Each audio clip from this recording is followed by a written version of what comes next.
नमस्कार, आप देख रहे हैं जीएमडी न्यूज और इस वक्त हम बात करेंगे ग्राउंड जीरो से रिपोर्ट की। मैं हूं आपके साथ उमादित्य द्विवेदी और मैं हूं नंदिनी लाक्षाकार। और हमारे साथ इस वक्त जो ग्राउंड जीरो से रिपोर्टिंग कर रहे थे दो वरिष्ठ पत्रकार हमारे साथ जुड़े हुए हैं। एक है राहुल मिश्रा जी और दूसरे हैं बिरजू भोकाली जी।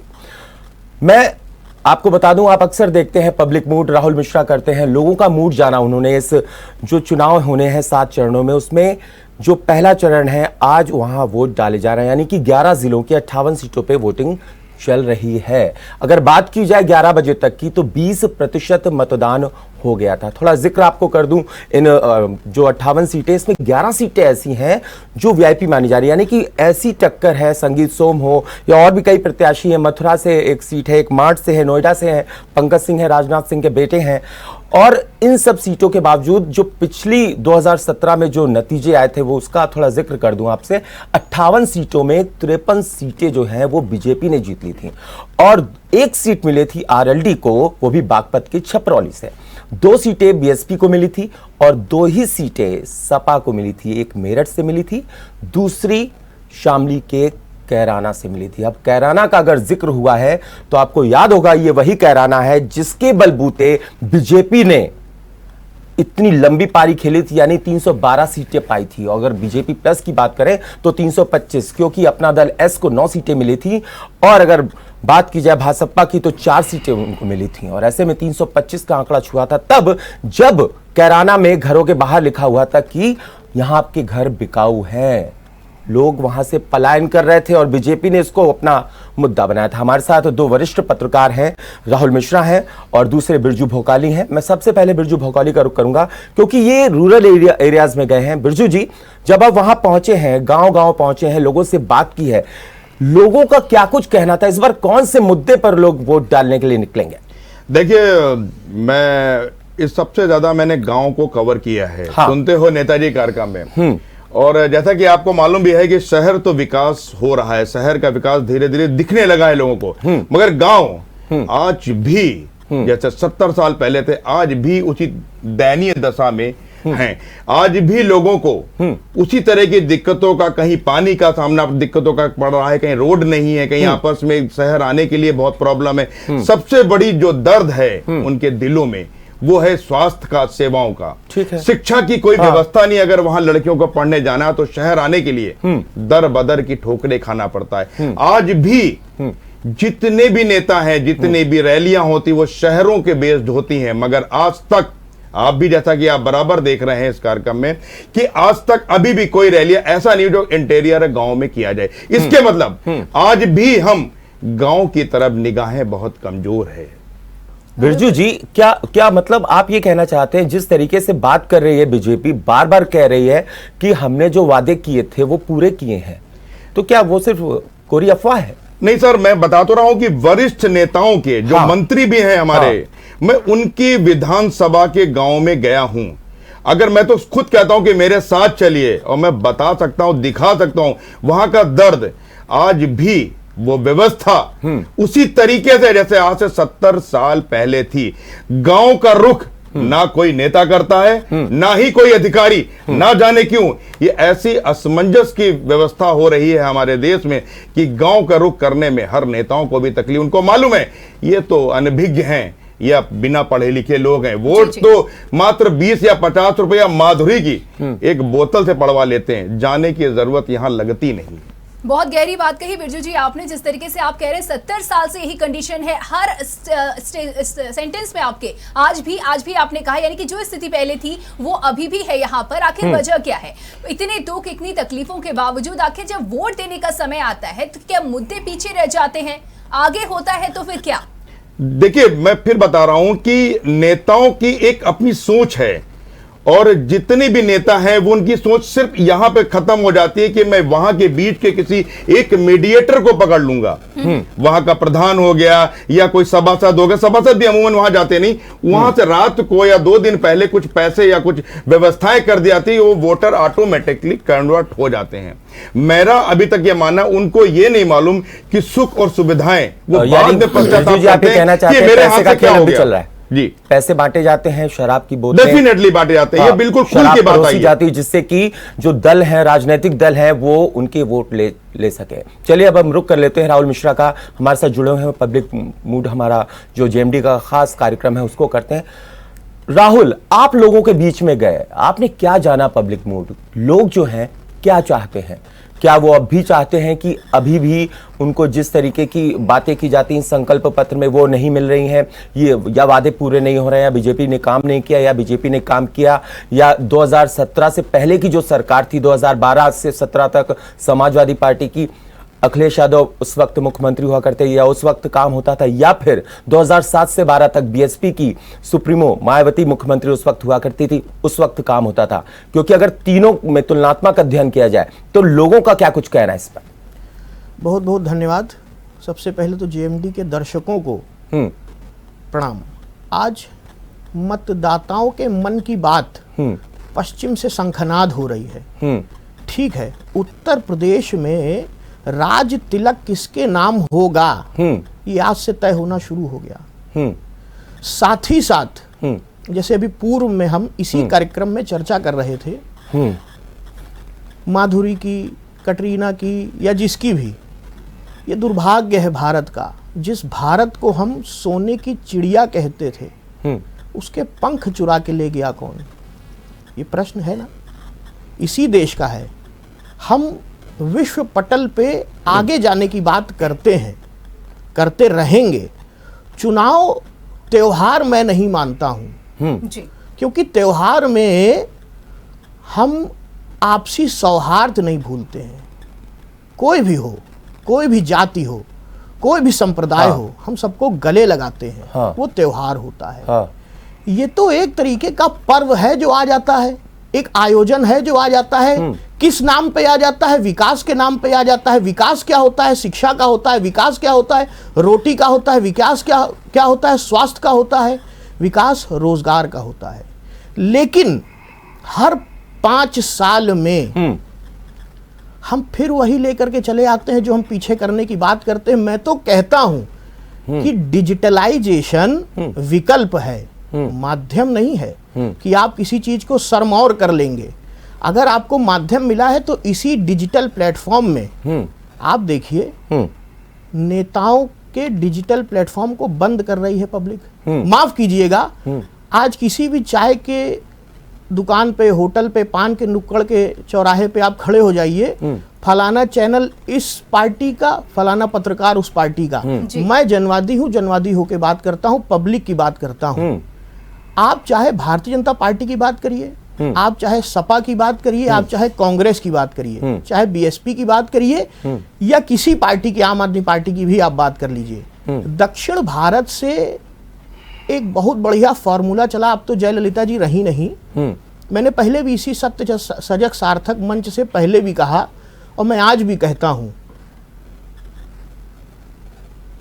एक उदाहरण के तौर पे, अगर मुझे भूख लगी है, जो कि एक दिनचर्या है, एक नीड है, आप मुझे रोज कब तक खाना खिलाएंगे? मुझे वो रास्ता क्यों नहीं बताते कि खाना इस तरीके प्राप्त किया जाता है, पेट की आग इस तरीके से बुझती है। मैं यही एक जवाब है, मुझे लगता है। जी, वो आएंगे, वो 300 यूनिट बिजली मुफ्त देंगे, और 300 के बाद कटिया कौन लगाएगा? ये भी एक समस्या है। बिजली चोरी कौन रोकेगा? वो जहां जाएंगे, जिस राज्य में जाएंगे, वहां बिजली मुफ्त कर देंगे। बैलेंस शीट कहां जाएगी? दक्षिण भारत, इसीलिए मैंने आपको प्रश्न उठा दिया कि दक्षिण भारत से स्कूटी, मंगलसूत्र, तो कोई कुछ दे रहा है, तो कोई लैपटॉप देने लग गया। उत्तर प्रदेश में तो कोई स्कूटी दे रहा है। जरूरत क्या है? आज थाली में जो भोजन है वो महंगा ना हो, गरीब के घर में शिक्षा जाए, कोई बगैर इलाज के जिसकी सांसें ना टूटे। अगर चुनावी माहौल इस पद्धति में आ जाए तो मुझे लगता है भारत फिर से पुनः एक सोने की चिड़िया हो जाएगी। अगर मैं गलत कह रहा हूं तो बताएं। जिस तरीके से मुफ्त को लेकर के आपने ये बात कही है, यहाँ हर पार्टी अब कहीं ना कहीं इसी रास्ते पर चलती हुई नजर आ रही है। क्या ये एक सफल, सक्सेसफुल तरीका देता है पार्टियों को लोगों तक पहुंचने का, उनका वोट पाने का? और अगर इस तरीके से हर एक दल इसी राह पर चलेगा तो कहां पर जाएगा लोकतंत्र? सुनने में अच्छा है, लेकिन बोलने में कड़वा है, और होने में करेला है लेकिन नीम चढ़ा है, फायदा करेगा अगर कोई अपना ले तो। मैं सुनता रहा कि पन्नी बैन हो गई है, लेकिन मुझे दिखी नहीं कहीं। आज तक नहीं हुई। आप किसी ठेले वाले के पास जाकर के दर्जन भर केला खरीद लीजिए, शुद्ध हूं, देशी भाषा में बात करता हूं, वो 51 माइक्रोन की पन्नी नहीं लेके आएगा। अच्छा, लाए भी क्यों जब उसको आसानी से उसके 2 रुपए बच रहे हैं, बताइए।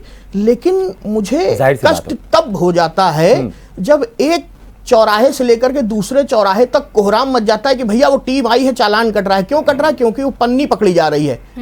कि ऐसा से सीधे सीधे मीटर क्यों नहीं बंद कर देते हो उस फैक्ट्री का जहां पन्नी बन रही है? कौन नहीं जानता है, बताइए जी। तो बार बार आकर के वही डंडा मारना जहां आखिरी छोर है, प्रथम छोर पे क्यों नहीं मारते? समस्या की जड़ पर प्रहार नहीं किया जा रहा, क्यों नहीं करते हैं? जी जी बिल्कुल। तब फिर बात वहीं घूम के आ जाती है कि कोई राजनीतिक दल जातिवाद नहीं करता, लेकिन जब टिकट की बात आती है तो इसी कानपुर की कई विधानसभा में आप देख लीजिए, जाति के समीकरणों को ध्यान में रखकर के टिकटों का वितरण हर किया पार्टी जाता ब्राह्मण है, लेके आ रही दी है, शूद्र उतर जाएगा तो शूद्र ले आएंगे, तो फिर जाएगा कहां विषय? हाँ जी, और जातिवाद कोई नहीं करता है। बिल्कुल। तो अगर बात की जाए बिरजू जी, अगर आपसे सवाल यही किया जाए, आप सुनते हो नेताजी करते रहे हैं सवाल, निश्चित तौर पर जनता के सवाल होते थे जो आप नेताजी से पूछा करते थे। कौन से ऐसे सवाल थे जो जनता नेताजी से पूछना चाहती है, जनता को जवाब चाहिए अपने सवालों का? नलिनी जी, जनता नेताजी से सिर्फ ये पूछना चाहती है, मुफ्त में क्यों देके हमें और हमारे बच्चों को बर्बाद कर रहे हो? जी। ये सबसे बड़ा सवाल है किसी देश की तरक्की को रोकने का। ये सबसे बड़ा सवाल है किसी देश की जो बढ़ती हुई ग्रोथ को रोकने का। किसी व्यक्ति को बर्बाद करने का सबसे अच्छा तरीका है उसको मुफ्तखोरी की लत लगा दो। और हमारी जनता अनभिज्ञ है या अनजान है, यह जानबूझकर अज्ञान बनना चाहती है। मात्र 10 दिन के चुनाव में मात्र कुछ पैसों के लालच में वोट कन्वर्ट, फिर पूरे 5 साल रोती है। हमारी जनता नेताजी से बार बार ये पूछती कहां है स्वास्थ्य। आज भी जाइए पीएचसी गवर्नमेंट में, वहां पे एक कंपाउंडर पूरी सर्जरी करता है, मर जाता है तो कहते हैं कि ये केस गड़बड़ था। बाहर तक लाने के लिए जब तक लोडर से पेशेंट को लादा जाता है तब तक पेशेंट खत्म होता है। बीच के मेरे हर कार्यक्रम में आपको देखने को मिलेगा, हर जगह मिलेगा कि सरैया में आते आते पेशेंट खत्म हो जाता है, फिर तरह की तैयारी शुरू हो जाती है। मेरे कार्यक्रम में थोड़ा मस्ती भरा जरूर होता है, मगर अंदर की बात मैं बताता हूं, क्योंकि वो दर्द, आप शिक्षा की बात कर लीजिए, लड़कियां 15 से 20 किलोमीटर साइकिल चला के आती, आप किसको स्कूटी दोगे बताइए?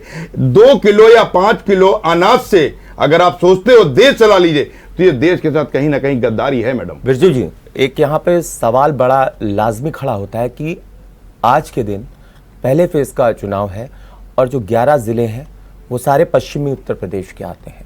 किसानों के लिए बहुत कुछ कहा गया है। किसानों का कहा गया है कि उनका कर्ज माफ कर देगी कांग्रेस, बिल जो है उनके आधे कर दिए जाएंगे। अखिलेश जी कहते हैं हम अगर आते हैं सत्ता में तो सीधे तौर पर जितनी भी फसलें सबको एमएसपी पे ले आएंगे। दर्शकों की जानकारी के लिए बता दूं, इस समय 23 फसलें ऐसी हैं जो एमएसपी के दायरे में आती हैं, ठीक है। और ऐसे में वो कौन सी, वो भी आपको बता दूं, 7 अनाज है, 7 तिलहन है, 5 दलहन है और 4 व्यापारिक फसलें हैं। और ऐसे में जब बात करते हैं सभी फसलों की तो कैसे करेंगे उनके ऊपर डिपेंड करता है। लेकिन बीजेपी वही बात करती है तो कहती है आलू, टमाटर और प्याज को हम एमएसपी के दायरे में लाएंगे। हमने 1,58,000 करोड़ रुपए का गन्ना भुगतान किया, 14 दिन में गन्ने का भुगतान करेंगे। अखिलेश कहते हैं हम 15 दिन में करेंगे। तो किसानों को कहीं ना कहीं लाभ देने की बात की गई। चूंकि आप मुफ्त की बात कर रहे हैं, मुफ्त में देने की बात कर रहे हैं, तो कांग्रेस कह रही है हम आपके कर्जे माफ करेंगे और बिल आधा करेंगे। सिंचाई के लिए बीजेपी भी कह रही बिल आधा करेंगे। तो अगर किसान आज वोट डालने के लिए निकलेगा, क्योंकि 20% जाट है वहां पर, बिल्कुल जाटों का है वहां पे जी, और ऐसे में वो जब निकलेगा तो उसके दिमाग में ये बात तो रहेगी कि कौन सी पार्टी हमें क्या कुछ मुफ्त में दे रही है। देखिए, आप बिल्कुल सही बात बता रहे हैं। जैसे कि पश्चिमी उत्तर प्रदेश आज के पहला मतदान है हमारा, तो आज वहां पे सिर्फ मैंने कहा ना कि जाट हो या किसान हो या जो भी जनता है, वो मात्र रात के 12 बजे के बाद कन्वर्ट होना शुरू होती है, जब खिलाई पिलाई शुरू हो जाती है। उसको 2 दिन ये दिखता है बड़ा हरा भरा है। क्यों आप आज से 10 साल क्या, 15 साल क्या, 25 साल से भी एक ही बात हो रही, हम कर्ज माफ कर देंगे। क्यों कर देंगे? आप सुविधाएं क्यों नहीं देते? आप किसानों को वो सुविधा दीजिए ना, जो वो व्यवस्था बनाए। ऐसा क्यों है कि हर 5 साल बाद आप कर्ज माफ कर देते हो? आप क्यों नहीं सुविधा देते हो कि किसानों के लिए वो व्यवस्था हो जाए कि हम आपको खाद फ्री दे देंगे, आप जाइए फलाने गोडाउन से बीज फ्री ले लीजिए। आप ये क्यों नहीं, जिससे कि अन्नदाता अपने अन्न को और अच्छे से दे सके। आप इसकी जगह किसान को गुमराह कर रहे हैं। सारे राजनीतिक दल आप किसान को गुमराह करके मात्र 5 साल का राज करते हैं। इसीलिए अगले 5 साल के लिए कोई नई स्कीम लाने की जरूरत पड़ती है, सिर्फ सुविधाओं देने के लिए। बिल्कुल जिस तरीके से राहुल जी, अगर आपसे बात की जाए, यहाँ पर बात की जा रही है कि जो स्थितियां हैं वैसी की वैसी बनी हुई हैं, लोग मुद्दे उठाते हैं प्रचार और प्रसार के दौरान, लेकिन जब वोट देने का समय आता है तब मुद्दे किनारे हो जाते हैं, जातीय समीकरण हावी हो जाता है उन्हीं लोगों पर, जातीय मुद्दा उन लोगों के लिए बन जाती है जो पूरे समय अपनी समस्याओं को नंदिनी, ध्रुवीकरण की कोशिश की जाती है। जी जी नंदिनी जी। जी राहुल जी, क्या बोलेंगे आप इस पर? जनता है, सब जानती है।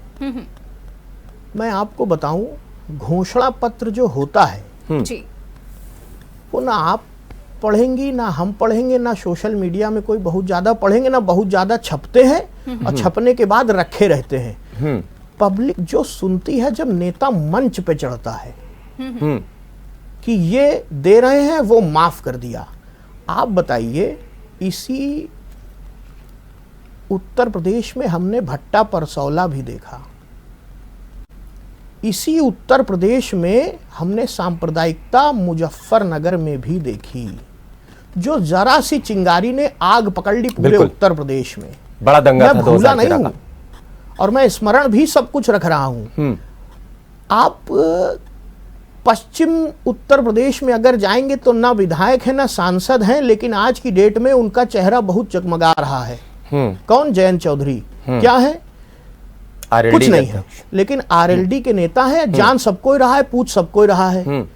आज भारत की राजनीति, नंदिनी जी, आदित्य जी, सर, आज भारत की जो राजनीति है जी, कष्ट तब होता है जब उत्तर प्रदेश का मुखिया कौन होगा और वो मंच पे चढ़ के सर्दी गर्मी, चर्बी, जिन्ना, और उनको गर्मी लग रही तो उनको शिमला भेज देंगे, जब इस पे बहस होती है और मुद्दों पे नहीं होती है। जी राहुल जी, कुल मिलाकर के इस बार के चुनाव में देखा गया कि आपत्तिजनक जो बोल थे वो सभी नेताओं के मुंह से निकले। जिन्ना का जिन्न बाहर आ जाता है, फिर जिन्ना पे गन्ना आ जाता है। राहुल जी, राहुल जी, हमें वाइंड अप की तरफ बढ़ना है, वक्त इतना ही था हमारे पास।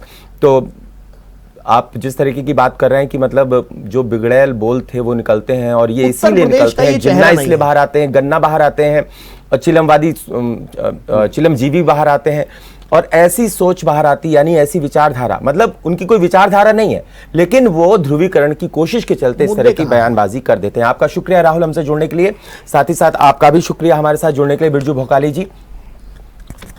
तो कुल मिलाकर के देखा जाए तो आज पहले चरण के मतदान जारी हैं। 11 जिलों की 58 सीटों पर मतदान हो रहा है नंदिनी, और ऐसे में जेएमडी न्यूज पर बड़ी कवरेज लगातार जारी है। बिल्कुल। तो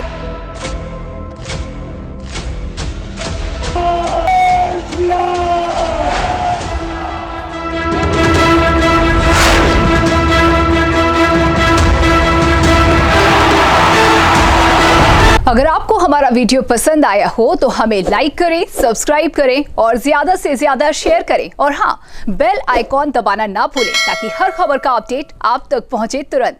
आप हमें इंस्टा, ट्विटर और फेसबुक पर भी फॉलो कर सकते हैं। हमारी आईडी है @JMD News Flash।